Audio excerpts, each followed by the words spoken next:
the coming political fight with the Republican Party, and a small setback for the militant same-gender marriage movement. And what does it mean to be a patriot? Is it a good thing? Is it a bad thing? Is it neutral? Stay with me.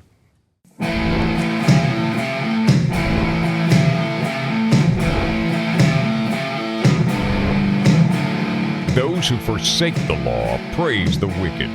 Those who uphold the law resist them. Welcome to the Voice of Resistance. Here's your host, Randall Terry. Speed. In 3, 2. Words matter. The meaning of a word matters. The history of a word matters. Where it came from, what language, what was its meaning 100, 500, 800, 1,000 years ago. These things matter. I remember a few years ago, Rush Limbaugh getting into a tussle with, I think it was some people from the NAACP. Don't quote me on that. It was some black American activist organization. And he said that someone was niggardly.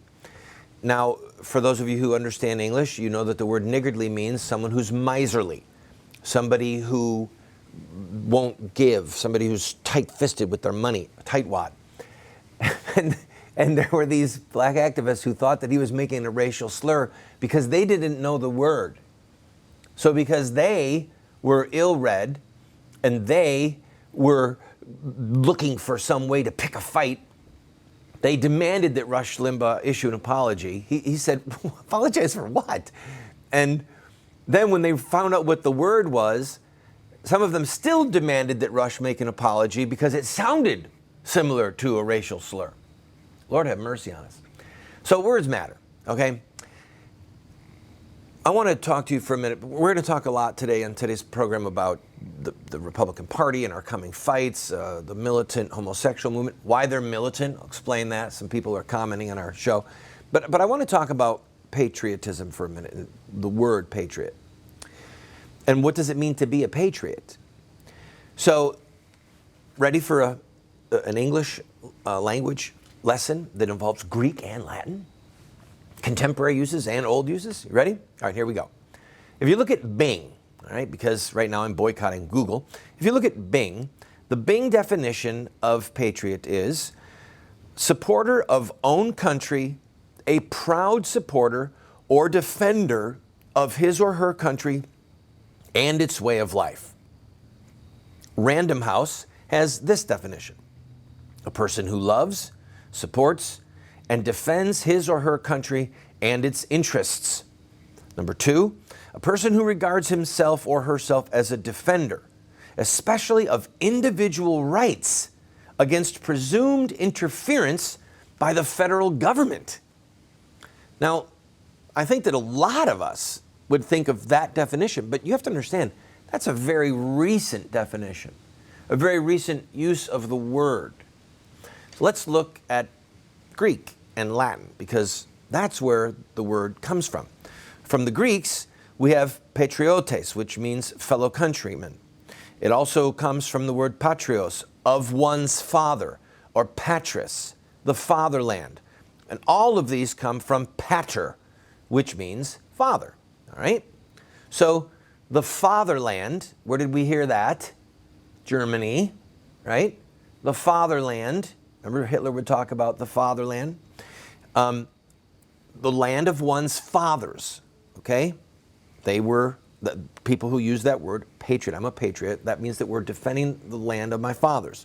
From the Latin, we have patriota, which means fellow countrymen, but that also has the connection, you can see how similar it is to Greek, to fathers, all right? So when we say that someone is a patriot, the original meaning of the word was that we are defending the land of our fathers. It wasn't even that we were defending an ideology. And that's what is so critical right now in this discussion. If we've been reading to our sons a book called Johnny Tremain. Some of you might have read it. It's a just a delightful book about a young boy who is swept up in the American Revolution. And so it's historical fiction. You've got Paul Revere and John Adams and Samuel Adams. It's a great book. And oftentimes they're referring to patriots. But the truth of the matter is that John Adams, Samuel Adams, they weren't defending the land of their fathers. They weren't defending the British. They were revolutionaries. They were rebels. They were involved in sedition. Okay? We refer to them now as the original American patriots, but at the time, they were the Sons of Liberty. They wanted freedom from the land of their fathers. They were involved in insurrection. They were revolutionaries. G.K. Chesterton, if my memory is correct, wrote a phrase, "My country, right or wrong," is something that a patriot would almost never say. And so here's the thought that I want to leave you with. If we want to defend the land of our fathers, what does it mean? Well, our first citizenship is an eternal city. We want to defend the fathers of the church. We want to defend the fathers that are the prophets of the Old Testament. We want to defend the apostles. We want to defend the people who conquered paganism. In other words, our commitment is to a city first that is eternal. And our loyalty is to the laws and the ethics of that city. Then to America. And so the English revolutionaries, Samuel Adams, John Hancock, they were British citizens who were revolting against the British crown. They were revolting against the land of their fathers, all right? Those men were committed to an ethical allegiance. They were committed to following the laws of liberty as they understood them coming from heaven and from the scriptures and from the laws of God, okay? So if they were in fact patriots, they were patriots of another kingdom, and they wanted to bring the laws and the rights and the privileges given by God to men to this geographic area. And that's what we see in the Declaration of Independence. A commitment to the laws of God, the laws of nature, the rights given to us by God. And that was revolutionary. It was not patriotism. It was not defend the land of our fathers. It was not my country, right or wrong. It was not Tories, we're loyal to the British crown. It was considered revolutionary. When William Lloyd Garrison, 100 years later, almost 100 years later, said that the U.S. Constitution was a covenant with hell, there were a lot of people that hated him for that. Because what he was doing was he was casting a very dark shadow on the people who formed our Constitution. And he said that the U.S. Constitution was a covenant with hell because it instituted slavery. In other words, he was not a patriot. He was not my country, right or wrong, the land of my fathers, because the people who gave us this Constitution committed themselves to the continuance of an abominable crime that was a capital offense in the scriptures, because it involved man stealing, it involved kidnapping people from Africa and bringing them here as slaves. William Lloyd Garrison was a patriot in the Christian sense, and that's what we have to always remember. We want to be Christian patriots, which means the laws of God first, my country second.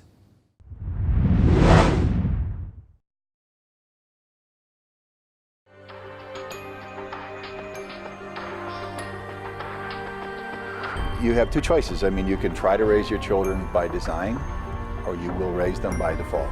There are no perfect parents. We're going to get it wrong sometimes. If we have a plan, we've got a better chance of getting it right in the long run. There is something deep within the heart of every human being that longs for parental acceptance and approval. When does a boy become a man? Get a group of guys around and ask them that question. I don't think there's a certain age. Some men stay boys their whole life. I would say, 16, 18 years old? Wow, that's a good question. When they get bar mitzvah. Well, I think when he has a child. So I just became at 56, 56 years old. Without the power of the Holy Spirit changing us and giving us power over our sin, we can't hope to be the dads that our kids need us to be.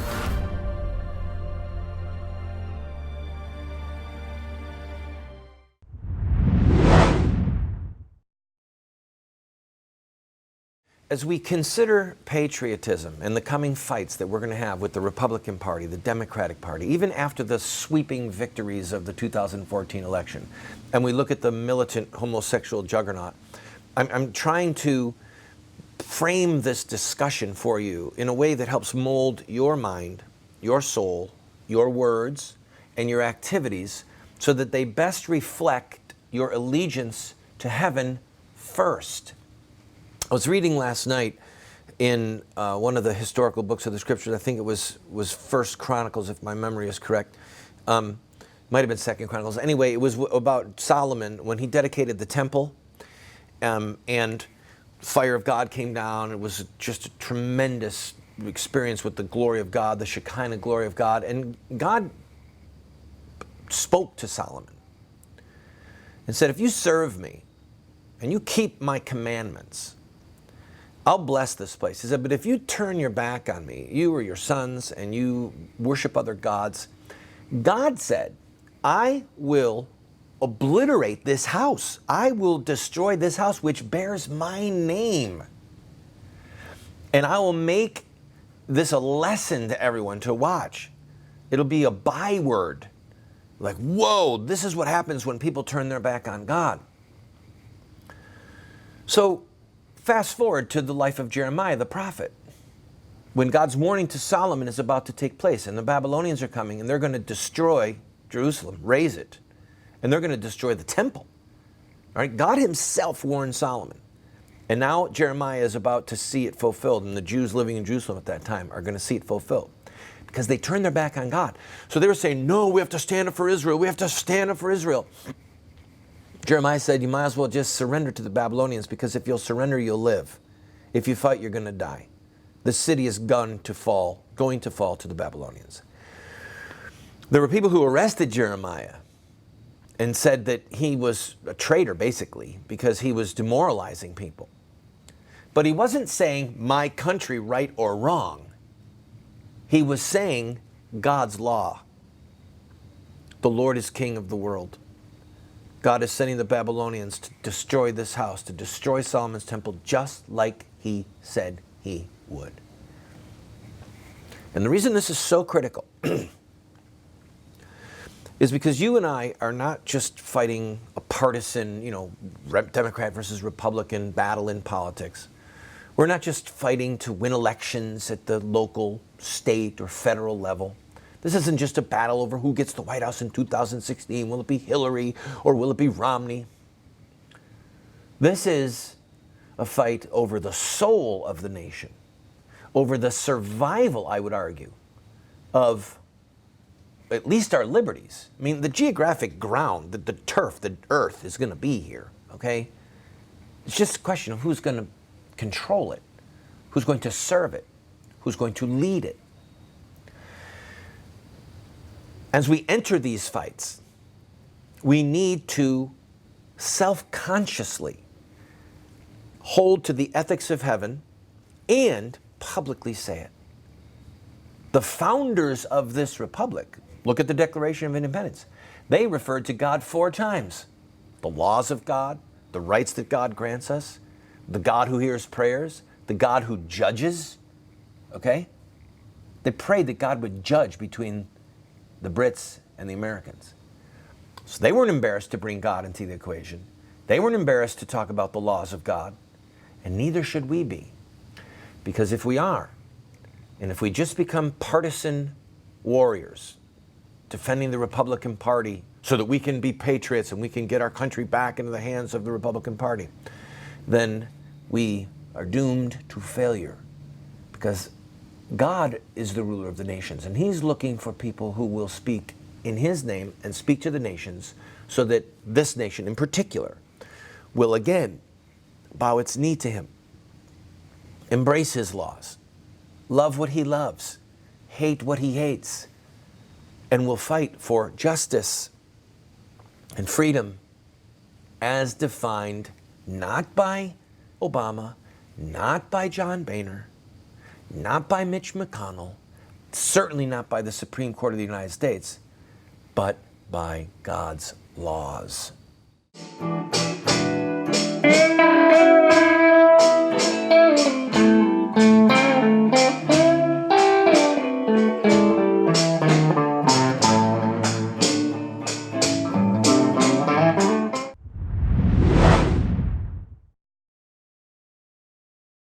Do you want to get America out of the hands of wicked and unjust men and women who are destroying the republic before our eyes, and put leadership back into the hands of righteous men and women so that we don't die as a nation? Well, you're talking about social revolution, and there are rules in social revolution. We can look at the victorious social revolutions of the past, such as the end of slavery, the end of child labor, women's voting rights, the end of segregation, and so much more, and learn from their victories. Look at their actions, their images, their rhetoric, their sacrifices, and their final fruit. We will send you this series that originally cost $129, 7 books for students, 1 teacher's guide, if you'll give a gift of any size and just pay for shipping and handling. Take advantage of it today.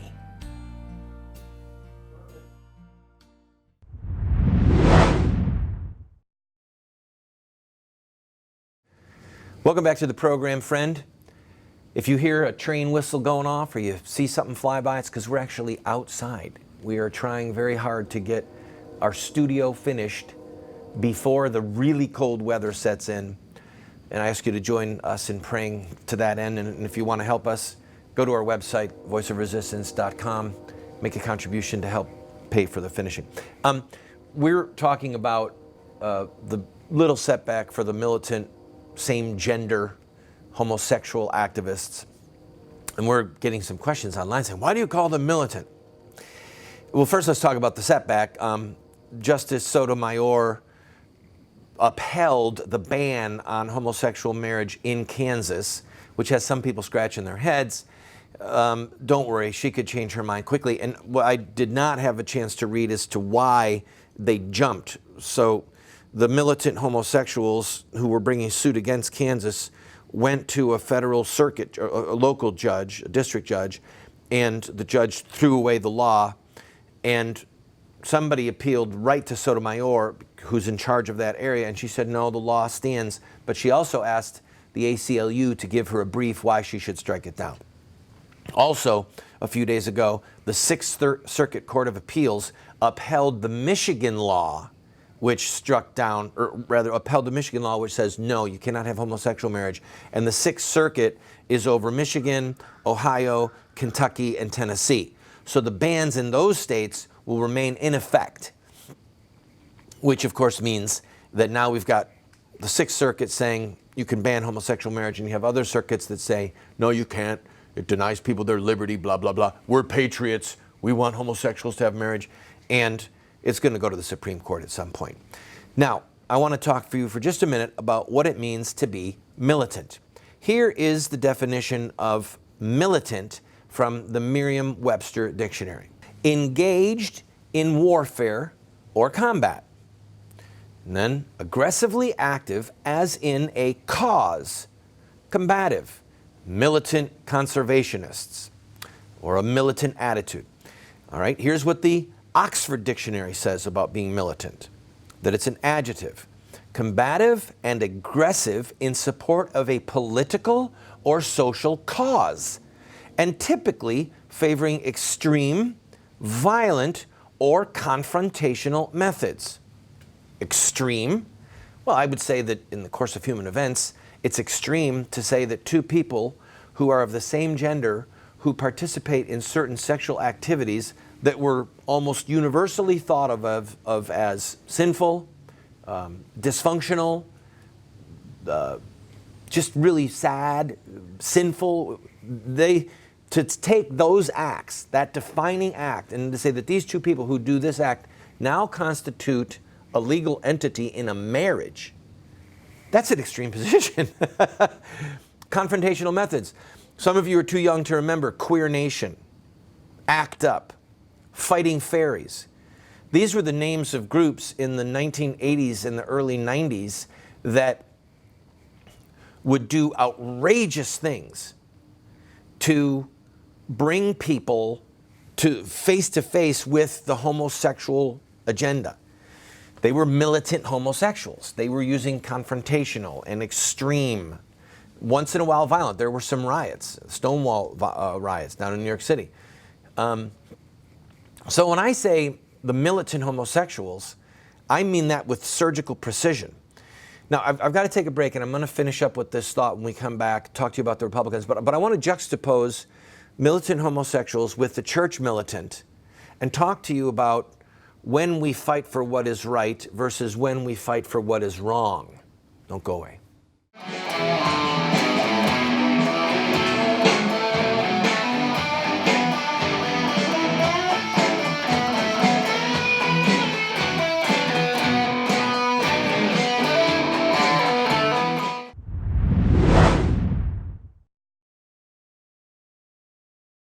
I have been a leader in the pro-life movement for 30 years. And sadly, we have not prevailed in our goal to make it a criminal act to kill an unborn baby. There's reasons why we have failed. I wrote this book, A Humble Plea, to Catholic bishops, to evangelical clergy, and to lay people, explaining where we went wrong and what we have to do to prevail. We've made this available as a PDF online for free. I encourage you to go and download your own copy. We have put together what we call an online university for you. Now that's a highfalutin way of saying that we have a pretty significant library of material, books, tapes, videos that are there for you for free. Why are we doing this? Because America is desperate for new leaders, and because this material could help you to become the leader that you and God want you to be. Check it out and enjoy it.